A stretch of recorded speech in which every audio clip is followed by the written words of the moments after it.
एक नवयुवक बड़ा गरीब था, लेकिन बड़ी धनाढ्य नवयुवती के प्रति उसका प्रेम हो गया। उससे विवाह करना चाहता था, लेकिन धनवान नवयुवती ने उसको मना कर दिया और ठुकराते हुए कह दिया, अरे तुम तो ऐसे गरीब हो, कंगाल हो, आपके साथ कौन विवाह करेगा? आप तो किसी काम के नहीं, आप नालायक हो।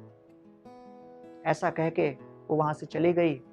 कुछ समय के पश्चात उस महिला का विवाह हो गया और वो अपने काफी धनी पति के साथ जीवन निर्वाह करने लगी।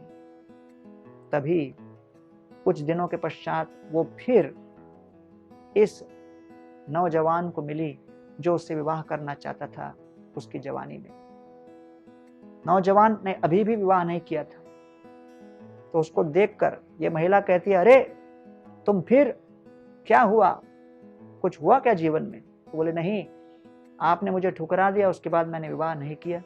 तो कहती है, अरे तुम करोगे तो कैसे करोगे? तुम्हारे पास है ही क्या?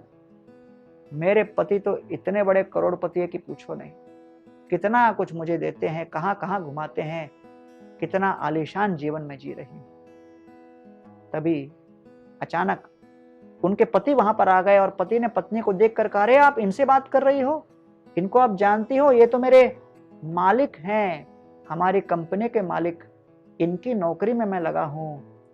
ये तो अरबों में कमाते हैं और कुछ करोड़ हम उनमें से ले पाते हैं। महिला उसको देखकर अवाक रह गई।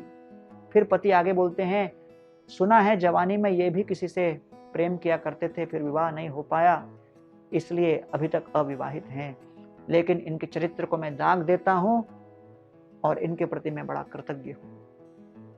तब वो महिला लज्जित हुई, क्योंकि उन्होंने अपने सीमित बुद्धि के अनुसार काल्पनिक रूप से एक दूसरे का कंपैरिजन किया, एक दूसरे के प्रति ये न के न प्रकारेण भेदभाव करने का प्रयास किया। गुण प्रवाह एतस्मिन् कह शाप कन अनुग्रह, किम स्वर्ग नरको किम वा, किम सुखम दुखमेव वा। ये गुणों के प्रवाह से कभी सुख, कभी दुख, कभी सफलता, कभी विफलता, कभी दरिद्रता, कभी धन संपन्नता इत्यादि प्राप्त होती रहेगी। इससे हमें विचलित नहीं होना है। हमें केवल निस्वार्थ सेवा भाव के साथ भगवान श्री कृष्ण की सेवा करनी है और कृष्ण के सभी जीवों को उनका ही एक अंतरंग आध्यात्मिक स्फुलिंग मानकर उनकी सेवा करनी है।